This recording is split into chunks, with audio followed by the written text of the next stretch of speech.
Magandang araw po sa lahat. Welcome po. Buhay Amerika with Ate D. At ito po yung pinaka-highlight nung paalis pa lang ang barko sa Seattle.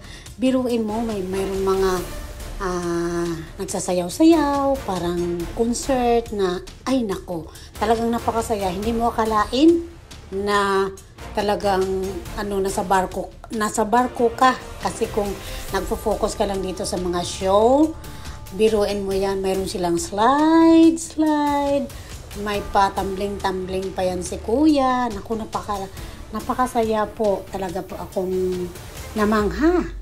Talagang nakaka-amaze po ang siyempre unang-unang experience ko po dito sa cruise ship. Ito po ay papunta na ng Alaska.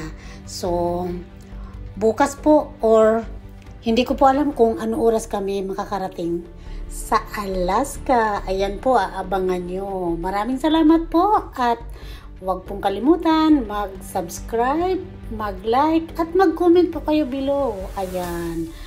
Buhay Amerika with Ate D. Magkita-kita po tayo sa susunod ko pang mga update sa aking travel na ito. Bye-bye po. Maraming salamat.